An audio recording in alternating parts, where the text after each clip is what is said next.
Fire, fire, fire, fire. Some people are debating and saying it's not Concord 3, but Marathon can't afford to not be, like, not successful. It is just not doing very well. Yeah, like, take my head! He's like, I'm dying. Okay. How does this keep happening? Here we are yet again with another indie game releasing in the same week on the same day as a highly anticipated AAA release, though the type of anticipation widely depends from person to person. And it comes out and it just absolutely crushes them. Slay the Spire 2 has had 7 times the amount of players as Marathon. That's insane. Now, I'm not going to say was Marathon available on console or was it just Steam? I think it was probably available on console, no? and try to tell you guys that I think that Marathon is some failure. I think that the game did within expectations of most games. Problem is that Marathon isn't most games. It's one of Sony's biggest bets. It's coming from a studio that's behind some of the most prolific first-person shooters in the entire industry. It's got a ton of money and a ton of marketing behind it. Oh, a lot of marketing. It's a Sony game? And I didn't know the that. real question is going to come down to whether or not this is enough for Sony. Whether or not this is the number that Sony was looking for. No. These two games have had a lot. They can't afford to lose. Like, for example, with Slay the Spire, they're happy with, like, 80,000 concurrent players. That's a smash hit for an indie game. For fucking Marathon, though, like, they cost millions and millions and millions of dollars to make that game. They can't fucking afford to lose. They're gonna lose all their freaking hires, man. All the artists. Of people talking. A lot of people are using it as an opportunity to slam Marathon, showing that this is the way, oh, this game is totally failed. On the other end of that, you have people that are deflecting, trying to say that the two games... I just got a Marathon ad. Oh no, my pre-rolls are Marathon ads. Are not comparable because, well, they're just not the same. And I've also seen a lot of people try to write off Slay the Spire 2's success as just another roguelike. What I think all this discussion does is ignore some really incredibly important questions. Who is playing these two games? Why are they choosing one over the other? Gamers. And what are they chasing? That's what we're going to find out today. The last couple of weeks, honestly, the last couple of months have been kind of insane for games. There's been plenty of drama that we'll be getting into, but man, gamers have been genuinely eating so good recently. We need to take the time to appreciate that. February had Neo 3, which ate up a lot of my personal time. Eugenics as well, from the creator of Binding of Isaac. Then we got Resident Evil Requiem, which, man, that game has just been so good. I just finished my second playthrough of that. We also got a steady stream of information coming out around Crimson Desert, and honestly, it looks like that game's actually going to be delivering on its promises, and man, if it does, oh boy. Please don't have it like 1 million microtransactions, please, for the love of God. As someone who had so much time invested in BDO, please, I beg of you. That's going to be a problem. Now we have March, and Pokemon Pokopia launches, which is genuinely a good Pokemon game. PlayStation launches Marathon, which seems to have found an audience that's kind of insane to me, because it's like off the back of Pokemon A to Z or whatever the fuck it's called, and I bought that, played that for 30 minutes, unfortunately, and it sucked ass. I was very, very disappointed. Like, there's no way they randomly pivoted to be a decent fucking game, right? Like, randomly. Pokopia actually had to have been a decent game in development. It's Pearl Abyss now. Wasn't it always Pearl Abyss?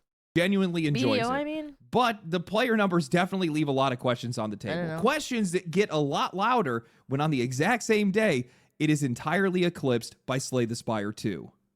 The comparison of these two games flooded social media almost immediately. Marathon peaked at about 88,000 concurrent players. It lost momentum over the weekend, something that we normally don't see, and it never broke over 80K again. Slay the Spire 2, however, launched to over 175,000 players, and it kept climbing day after day, eventually hitting a peak of 570,000 concurrent players. It is now the 20th most played game in Steam history. These are absolutely absurd numbers. Now, I've seen a lot of people trying to estimate how many copies Marathon has sold. That's the game that most people are the most curious about right now. It's hard to estimate, well, most of the math that I've seen has been pretty flawed, with people overcomplicating it more than they need to. The simplest way for you guys to be able to gauge how a game is done is just look for a game with similar launch performance and see what that studio reported. Marathon peaked at around 88,000 concurrent players. Oh yeah, but how are you going to get numbers from Sony? Like, how are you gonna do that? And the closest comparable across all platforms is actually Dragon Age the Veilguard, which actually had more players, about 1,000 players higher than them. EA reported that game had Was Dragon? No, that's EA. That's a separate. No. engaged 1.5 I million think that was players released at on launch, console, whatever that too. means. But Yeah. Marathon is likely sitting right around there, likely just below Not that, or great. maybe just at Terrible. 1 million copies. I would even argue that Veilguard probably costed less to make than Marathon, because Marathon, I know, like, people are gonna argue and say, like, oh, well, it's simplicity in the game because it's just a shooter makes it easier, and I'm like, but you do realize it's a live service game versus a game that's just single player. Like, it's way more expensive to run servers for that too. Be sold. And the Now, coding a critical for difference between these two releases that I think is really important to take notice of is that GamesIndustry.biz ran a piece noting that Slay the Spire 2 was not multi-platform. This game was only on Steam, and it has already sold over 2.8 million units based on available data, and that 43% of those sales are coming from China alone, which is a massive market. Now, I love this because they love little simple games like Balatro and shit too that they can play on their phone. Or they actually bring their Steam Decks to work. this is a 10-person studio team that is making a $25 deck builder that's cracking into markets that AAA publishers are spending hundreds of millions of dollars and they can't even reach. I think this is a bit poetic that the games industry has been spending years chasing larger and larger audiences, and in that pursuit, they've managed to shrink the audience that they do have while also somehow ignoring one of the biggest ones in the entire world. Even Megacrit, the developers of the game, couldn't help themselves. They jumped onto Twitter posting, "Congratulations to Marathon team on their launch. Don't let a small indie passion project pass you by just because Slay the Spire 2 is out." Do you think they really did it to stick it to them? Like, I don't believe that. I think they were just trying to be nice. You think they tried to cook them? That had to sting? I don't think they meant to do that. I think they were just trying to be nice. They posted it before launch? Oh, did they? It was posted before numbers came out. Oh, so that kind of makes it even more funny, to be honest. They're just being friendly. I kind of want to check. I don't know. The cross-referencing would take a bit of time. I don't want to do that, though. Man, I don't know. absolutely If someone could brutal. do that, confirm. Guys, Megacrit is a 10-person after. studio that dropped a single trailer announcing their early access launch. Bungie is an 800-developer studio backed by PlayStation, throwing everything at the At least wall. it was a And 9,000 this wasn't like even Blizzard, close. I mean, PlayStation is known for spending heavily on their marketing, but this might be one of their most aggressive campaigns that I have ever seen. Honestly, I would not be surprised if they spent over $200 million just on their marketing campaign. They sponsored What? 200 million on ads? nearly every content creator under the sun. They ran a full suite of ads. They built out an ARG experience. Dude, I must have the most insane ad blocker because I have not noticed any ads for Marathon outside of the Discord promotion. That one I saw, like, you know, like, oh, watch this trailer, you get orbs. I fucking clicked that shit off, right? But, like, I didn't notice anything outside of that. So that players could hunt down There's lore no and real shot. clues and stuff like that in real life. Me They have an neither. entire song that was written and recorded by Who? Poppy, and they ran an advertisement Who? presenting the I'm game's sorry, prosthetics who? and shells as real technology to prank unsuspecting guests. Now, honestly, I'm not even going to throw shade at any of this other than the money that they spent, but a lot of this stuff was genuinely cool. I think it gets the community involved almost immediately, and it all fits the theme of the game really But well. it's forced. Like, I don't know, man. There's something about, like, purity and, like, not forcing something that will always triumph over, like, mass marketing and trying to win by, like, manipulating people. Well, but you guys just got I don't know, laughed maybe 7 I'm just times being by a a studio hoper. that's now walking back their An own trash talk anti-doomer. because they look like the bully for outperforming you. It wasn't supposed to be shade. We were being sarcastic. Did not know we'd blow up quite the degree that we did. All this does is prove that money can buy attention, but not interest. PlayStation spent a lot of money here, and the market just didn't not care. even care, yeah. When you look at the I didn't even know reception it of both came of out, these to be games, I honest, think till the chat outcome talked makes a about lot it. of sense. Slay the Spire 2 is a sequel to one of the most beloved and widely played indie games Yeah, I watched Ozdara play it. It looked really fun. in the entire scene. played it It's several $25, times. and even less if you actually buy the first one. They give you a discount on it. The Aw, studio has a that's great so nice. reputation, and every day more and more people are choosing to actively support indie developers. It's a Based. known quantity in every sense. Marathon, on the other hand, is a pile of uncertainty. It's a $40 live service game dropping into a free-to-play market, which honestly, I don't really think would be much of a deal breaker if it wasn't for the fact that Bungie has spent years thoroughly torching their own reputation. Egregious monetization, removing paid content that players had already paid for, repeated controversies over stolen artwork, Oh, and yeah, that essentially too. sacrificing Destiny 2 on the altar of this new game, turning their own audience against them in the process. That's just the most mind-blowing thing to me, that they pissed away Destiny 2. Destiny 2 has a very loyal player base, and they just decided to milk the shit out of him and just throw it to the dumps. They have an AI art scandal. I think they had an art scandal where they essentially stole a bunch of assets that someone else made, and put it into the game without their permission, and the person didn't even know, and they called them out on it. Yeah, they stole shit. I don't think it was AI. Literally the meme of the shiny new favorite. And even with the game out now, I still don't think that Marathon is a known quantity. I mean, PlayStation themselves don't actually seem to be completely sure of what the game is. They've been asking reviewers to hold off their coverage until Telling gamers not to do something is gonna make them do it even more. It's like, unironically, a fucking dumbass reverse psychology. late March. If I tell chat not to say aboba or not make fun of me, they're gonna, like, do what I'm saying not to. Bungie plans to release Gamers the don't Cryo fucking work Archive, like a that. raid-like scenario reminiscent of Destiny that some believe is the final piece that's going to make the whole experience click. The argument being that judging the game without it just isn't a complete picture, and my question is, well then why did you guys sell an incomplete experience? Look, asking reviewers to hold off is only going to build distrust. It's going to make players feel like this game is getting preferential treatment that it wouldn't be getting otherwise. That's And 'cause it honestly, those was. players would be right. If critics are either delaying their coverage or carving out caveats for content that doesn't even exist yet, well, one, that's unfair, and two, that is useless to anybody that is trying to decide whether or not to buy the game right now. And even if the Cryo Archive is that genuinely transformative, all you're really doing is telling players that it's going to get better later. Content that a Where have I heard that before? Oh yeah, that's right. High Guard. Guys, we have a roadmap. Guys, it'll get better. Come on, give us a chance. Don't be so mean. Gamers, they're just such assholes. All they do is just review bomb and like hate on the game developers. We're that little guy, don't worry. new or casual player is unlikely We're to an see for a indie long game time, if developer. ever, especially given how much more demanding Marathon is and how much more competitive Marathon is compared to something like Arc Raiders. What players need to know right now is what the game feels like on a day 1 or day 2 basis, not what this game is going to feel like a month from now. Every single sale starts with the first day, and every single return happens in just a couple hours. What are we doing?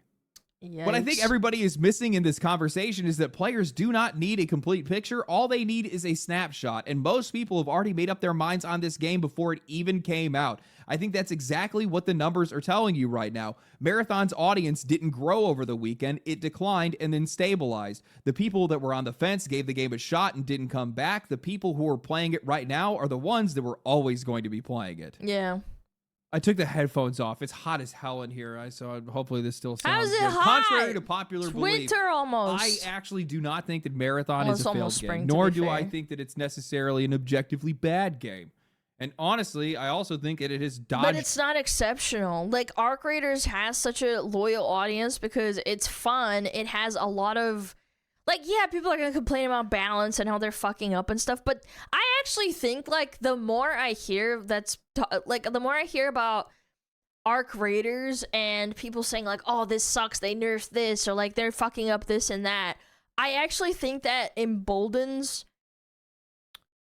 Like, that makes me think, like, there's a very passionate audience and they know what they're talking about. If I hear about a game and they say, like, oh, I don't really know what this game is about, as opposed to, like, being just negative and saying, like, yeah, I used to play Arc Raiders, but they really fucked up this update. It's like, I know you'll be back if they fix it, though. And that's, like, on the developer to fucking fix the problem.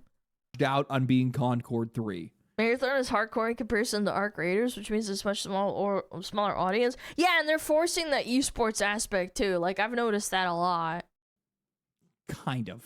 At least all from this looking depends into on it. whether or not PlayStation sees this level of success and says, yes, this is acceptable. This is what we were looking for. They have to see the numbers and say that it's worthy of their investment, their initial investment, and also their future investment. And as we have learned multiple times, many times by now, these companies are not necessarily fair when it comes to the expectations that they put onto these games. And this isn't even just talking about the right now. We're also talking about when this game starts to lose players, when this game starts to cool down a little bit, when the content creators walk away from it for a while and they're not sponsored anymore. Yeah. When there's a content Money wall. incentive is And big. I saw Shroud talking about it, and he had said, oh, well, they put too much money into it. PlayStation wouldn't abandon it even if it had 3 players. Brother, didn't you have a game that also failed? Oh! I At think least that he this game has found tried. its core audience, and I think that Man, audience throwing is sticking shade with it. like that, that's and crazy. I think that this is a real extraction shooter, which kind of ends up being a problem. It does make sure that that audience is incredibly passionate, and it also does at the same time make that this audience is probably going to be much smaller than Sony probably originally thought it was going to be. This game is incredibly difficult. It's not very forgiving. And when you have this raid style... Is it harder than Tarkov, chat? I don't play looter shooters, but I do think there's like there's a place for like difficult games, but it also needs to be fun for a casual audience. Hell no, I doubt it. Not remotely. Tarkov is way more realistic. Yes, extremely, you die the moment you load in. Difficulty, Tarkov, Marathon, Arc Raiders. So it's less difficult than Tarkov, but it's more difficult than Arc Raiders. content that's being touted as the end No, game. frick the casual audience. I disagree completely because I came from a lot of MMOs, and I do think that there has to be a casual audience. Here's how I always put it. When my brother would play with me, obviously, like when I was a little kid, he was far bigger and far stronger than me. But in order to have fun, he needs to let me win even a little bit, or make me think that I'm going to win a little bit. You need a casual audience to sustain the elite audience. Yeah, like you can't just have a hardcore audience through and through. I know people are going to be saying like, oh, fuck the casuals. I used to be like that too. I totally get where you're coming from. But like in order to have like fun, you can't only like balance a game or have a game built around a really, really hardcore audience. I'm not talking like, oh, medium casual audience. I'm not talking like, oh, I'm pretty good at the game. I'm talking about like a hardcore elite audience, making it so difficult that you can't even enter the game. You can't sustain it, especially not live service. Single player, sure, maybe. Like, I could argue, oh, maybe single player is a little bit, but you can't even do that because, I don't know. Like, regardless, I don't think saying fuck casuals is the answer. It's just not. I used to be, like, very avid of, like, oh, fuck everyone else. I'm pretty good at the game. Like, everybody else has to cater to me. It's like, no, you need to have the little guy win, or at least be capable of enjoying the game alongside you. Otherwise, it's not going to be fun for you. You're going to be left all alone. Yeah. Well, it's going to be really hard for a lot of players, the wide audience, the majority. If you don't have people to lord over, what's the point of being a lord? Yeah, I mean that too, but like, you just can't have fun. You need to let the little guy get into the game. You can't just fucking throw your sister into the wall every time she wants to fucking play with you. It sucks. Like, it's not fun. You gotta like let her win a little bit, you know? Audience to be able to enjoy that content when they're constantly Even if you losing are their better. stuff all the time. Yes, you And can. I can't imagine mean, that she that might raid cry, is going to be all know? that fun if you do not have some of the best equipment available to be able to take it on. Now, I don't know if Sony is okay with this game being a Helldivers 2, a game that is hot in a season but colder for the year. That's something that we're going to have to wait to find out. Another one, too. Genuinely, I'm not shitting on Marathon, okay? Like, Guys, I'm good not. Lord, the amount of Trust people me. for like the last week that I have had that have been flowing into both my DMs, on my comments on Twitter, and in my videos that have been trying to call me out thinking that I'm trying to attack their game. Look, it has been some of the most insecure behavior that I think that I have ever seen. Oh, yeah.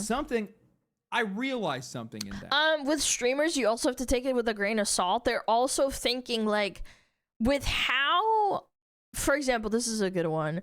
With how certain streamers exploded because of one game, they almost feel like, oh, if Marathon explodes, that's my time to be like the next Shroud or the next Peanut or the next Summit, because they had a game that they grew really, really popular off of, and it makes them like put the game on a pedestal. Even if they're not paid for, by the way, they might just not be paid for. They might just be like I don't know, like putting it on a pedestal or making it like really, really important for the game to succeed because they just want that little in. Yeah, always the next game on the horizon. Well, that next game could be Marathon, but I mean, realistically, it's probably not. Just, it's not very good. That insecurity has a source. It's coming from somewhere. That insecurity is a self-defense, and I think that it's something that is working to both the negative and also the benefit of Marathon, but also the same for Slay the Spire.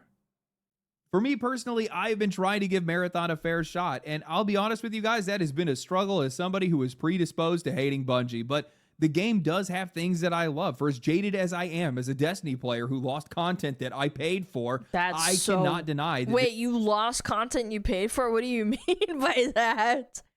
What? This game feels incredible to play. The movement, the gunplay, their take on science fiction, the worlds that they build, all of that stuff. I thought the trailer was kind of cool. It did grab my attention, and I will say I liked it more than the Highguard one. Highguard was so bland and monotonous. At least Marathon had some sort of like, I don't know, like idea. Like I didn't hate it. I just thought it wasn't for me. I didn't think it was, like, it had a little bit of stuff that I was like, man, that was cringe. Like I just thought that shot was dumb. To prevent the game file size from getting too big, they took away extensions. What? They took away DLC that did they give you a refund? Did they give you like credits or something? They didn't even give you like credits in the game. Like okay, maybe a refund is like a lot, but not even giving you money back for your account? Like that's not even hard to do. Some of the best they removed the base game campaign. So because they have shitty compression and they don't know how to compress their game, they removed content. That's criminal. That's fucking fucked. That's all still here. That's all still Bungie showing up in Marathon. But Marathon, even WoW's never done that. This game. Wait. I kind of want to look it up. How big is retail WoW in size? How big is retail? Oh no, sorry. Destiny 2 in size. 160 gigabytes retail. Okay. 110 to 170. I don't know. WoW just does just fine. It's almost the same size. Between 130 to 165 gigabytes for World of Warcraft retail. Destiny 2 is between 110 to 170. I would say Destiny 2 is bigger, but like, what the fuck, man? Yeah, remove the DLC, guys.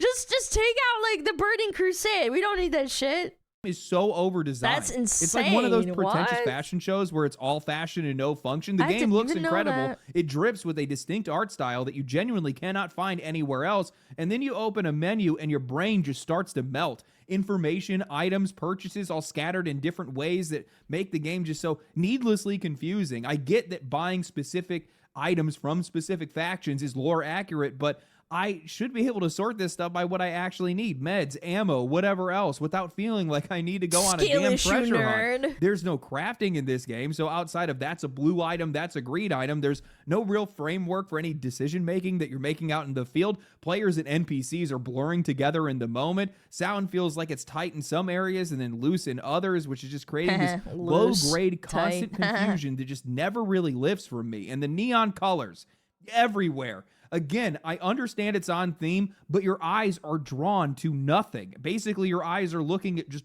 big random red objects and pink objects and yellow objects. It's just all visual noise. Yeah, that Now, is the a problem lot. that I'm I having can see what is he's that talking I about. don't know how much of that is the game and how much of that is me. I have never had this happen before, but I cannot tell if these things genuinely bother me or if it's just that I have nothing No, left to I'm just looking at it and like the blandness and then like whatever jumps out, I can't tell where the players are. give. I don't trust Bungie. I don't think that's I'm a good exhausted thing. with live service. The rate that these games launch and die every single year has me just completely tuned out of the whole thing.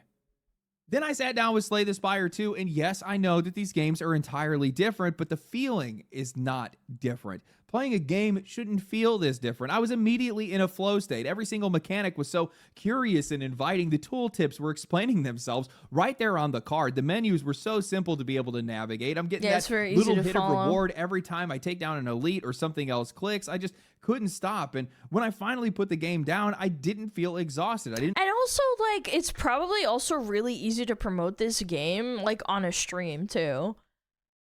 Yeah, like, try and explain CSGO compared to, like, League of Legends or Dota to, like, the average viewer.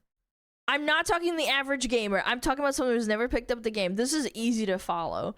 Gain dexterity. Okay, what's dexterity? Oh, it's usually, like, tied to agility. Oh, what is that tied to? Like, it's easier to follow. CSGO, it's like shoot guy in the head, plant the bomb. It's not difficult to understand. League of Legends is so many things. I like it's just so different in like mechanics. With Marathon, I don't know, man. I don't think it would be a good esport either. It just wouldn't. feel like I was committed to anything because I knew that game would be there. Even for something as niche as Super Smash Brothers, you could explain that in 2 seconds to a boomer who's never played Smash Bros. You have to kick the other person off the platform. That's literally it. You're fighting on a platform.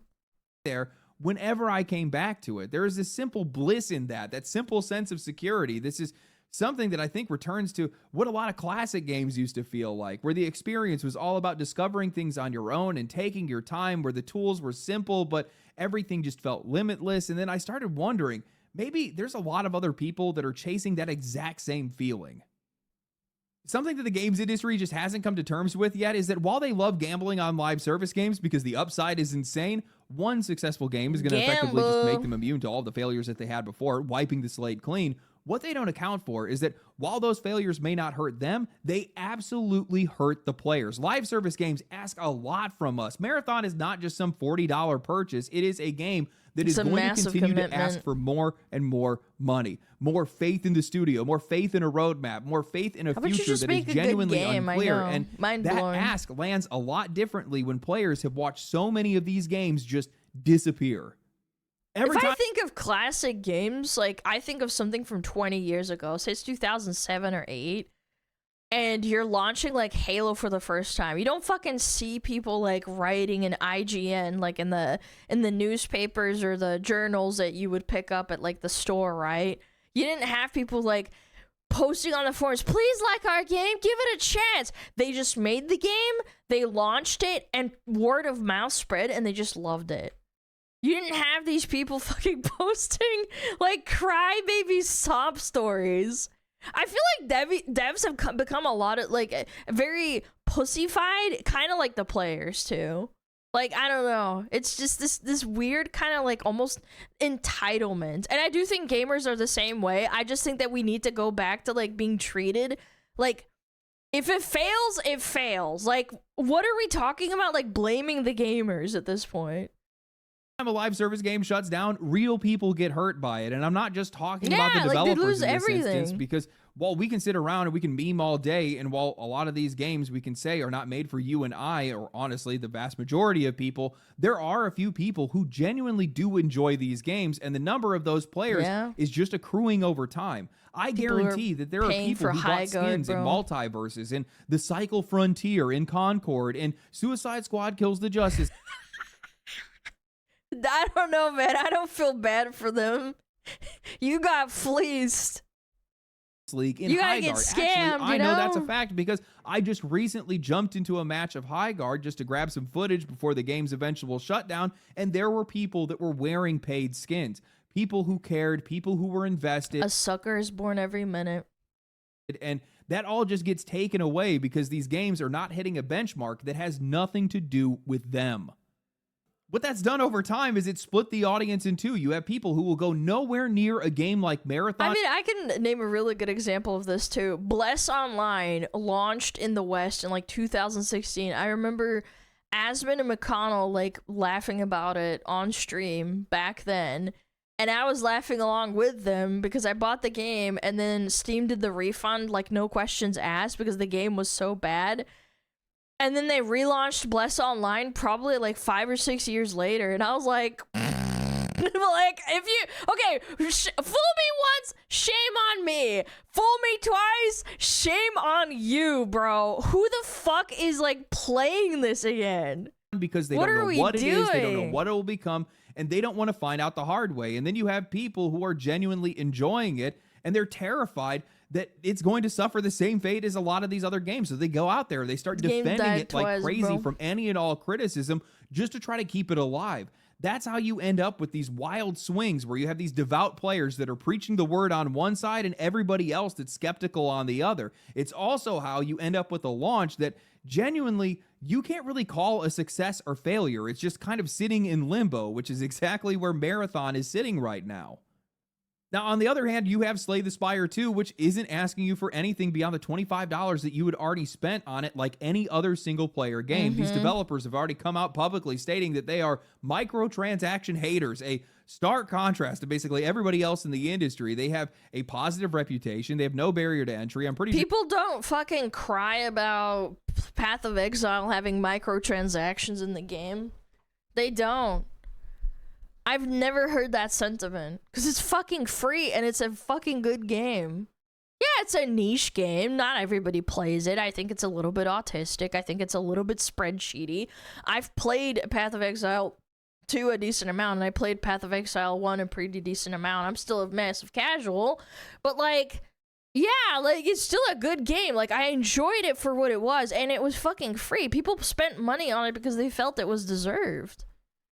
You can run this game on a potato. So, of course, this game got 7 times the players. I posted on Twitter celebrating the launch of the game, and I saw somebody had responded, to be fair, this is the most casual of casual games. Literally anybody could play it. Like, that was supposed to be some criticism or some equalizer. And I said, to be fair, that smells like success because what they're describing as the negative, low barrier to entry, accessible to everybody, no steep learning curve that's going to keep people out. That's exactly why more than 2.8 million people bought it almost immediately. There has to be a gradual skill ceiling in video games. You can't just have like fucking medium difficulty and then neck-breaking difficulty. You gotta have levels.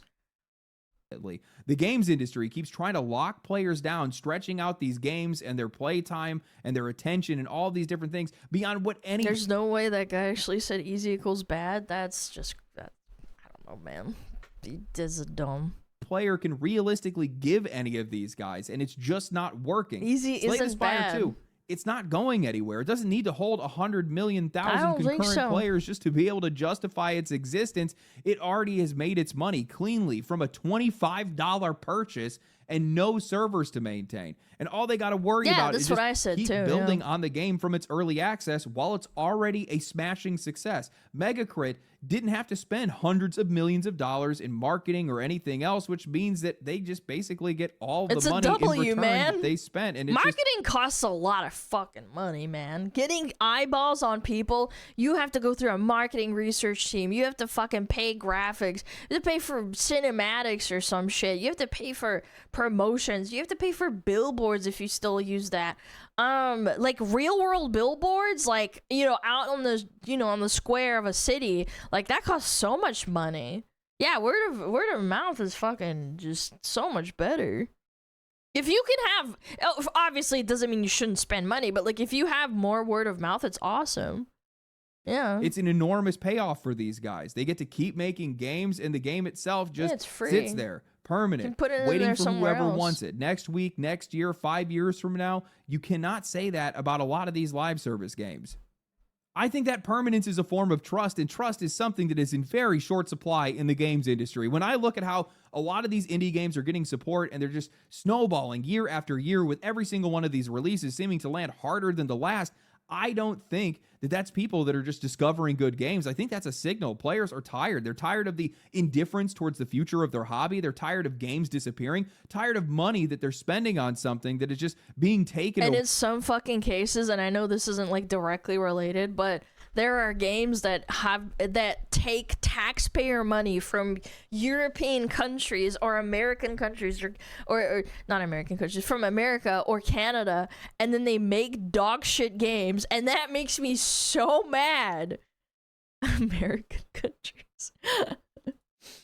Tired of being asked to put Yeah, or faith in studios Singapore, that just yeah. haven't earned it. And every single time they open their wallet up for a mega crit over a Bungie, they're saying so. I had to motivate myself to play Marathon. I could not peel myself away from Slay the Spire 2. Damn, is that game addicting. Once you start unlocking stuff... I think when I start to feel sick from like reading or like, I don't know, playing the game, that's when I realize a game is bad. I don't know who else has this. This is a really weird thing that I have. When I launch a game and I feel sick, like after about an hour or two, I know it's going to be a bad game. Like, I'm forcing myself to fucking play the game. Once you start figuring out new builds for some of the I characters... don't know if anybody else played the has that, first but that's game. I weird. think I This is beat my it in, weird like, thing. 50 hours or something like that. I got 10 hours into this one. I'm probably just going to burn straight through it. I have a problem with roguelikes. I'm going to be honest with you guys. Once I'm in, I don't come out. It's mostly because of the fact that, like, I don't know if you guys run into this, but when you play roguelikes... Like, it's how I feel about gacha games. Yeah, like dailies. Oh my gosh. I don't know. I think it's when you realize that you're not playing the game and you're having to like that you're just being toted along with like a carrot or something. I don't know. I'll play so differently. There's that initial adjustment phase that you kind of got to get over, and once you get I hear roguelike and I immediately don't play it. I don't see. I have genres that I avoid too, but like sometimes if everybody says it's really good, I will at least try it like once. Because I do understand people have preferences. It's like kind of like almost the same principle of like, I don't like tomatoes, so I'm gonna pick off the tomatoes when I see raw tomatoes in my food or whatever. That's a preference. You can still acknowledge that other people can like it, and like there's millions of people that like tomatoes, but like it doesn't mean that tomatoes are bad. You just can just not like it. Past that, you're kind of locked Or into pickles it. or onions or whatever. I saw this the guy fuck. It post doesn't on matter. Twitter. This had me dying, and he had said that I am a Indies good, AAA bad grifter. What's that 4chan thing? You only like it because it's you only like it because it's good. What? You only like it because it's quality slot, not that it's good or something. Like, what the fuck are we talking about? Yeah, fucking quality slot. These people have lost the meaning of that term. I love quality. It is forever gone. And when did supporting indies over billion-dollar AAA companies turn into a grift? That's what I would like to know. But I'll tell you guys what I told him, and I'll say it proudly You're just saying again. the good thing. I am a 'Cause you're paid natural-born to. hater, baby. I am somebody that is jaded by an industry that left me behind, and I have no problem with championing Me too, man. an I industry fucking hate that I see that's corpos. trying to Holy bring it shit. back. Am I picking They sides? clapped every game. I can't say the word because YouTube doesn't like that word, but they clapped every game that I've ever loved. Diablo, World of Warcraft, fucking Lord of the Rings. I know that's an IP, but like they clapped a lot of like games that were supposed to have a lot of potential. MOBA, MMO. There was like a Lord of the Rings MMO that I really liked, but it just got ruined by corpos. Like, I don't know, man. You fucking better bet I Countless am. ones, countless IPs. know, And I know there's chatters that are gonna be like, yeah, I can relate. Bungie used to be really, really good, and they just got ruined. It's like, yeah, I understand. I might not have the same sentiment for the game itself, but it's the same principle.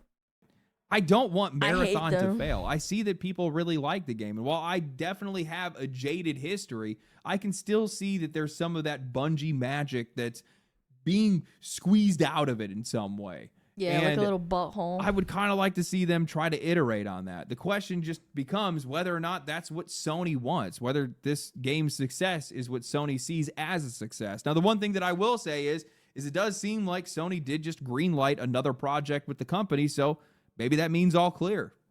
I don't know. I'm still going to try to give the game another fair shot. I need to try to play it with people and stuff like that too. But with friends. so far, I've just been bouncing straight off the game. I'm gonna say it. I think playing with friends is actually going to make the game a lot better. If you play by yourself and you have like a decent amount of fun, I think that's a better testament to if it's good or not. Yeah, because like if you have fun friends, you can make almost any game like bearable or at least playable. Yeah. Turns into friend slap? No, because like friend slap is fun. Like it's okay, I'm not gonna get into it. Anyway, the friend slap is friend slap. It's fun. Man. I'm not gonna get into it. Try every single time. It's different. Now, the other thing I'm gonna say is in times of uncertainty, people look for certainty. People look for something that they friend slap defender. One of my best times streaming was playing Friend Slop. Yeah, I don't know. I guess I am a Friend Slop defender. I don't know. I also hate the term Friend Slop because it's like Friend Slop has existed for a long time. We just randomly gave it a name. Yeah, Among Us was fucking the first Friend Slop, and it was really fun.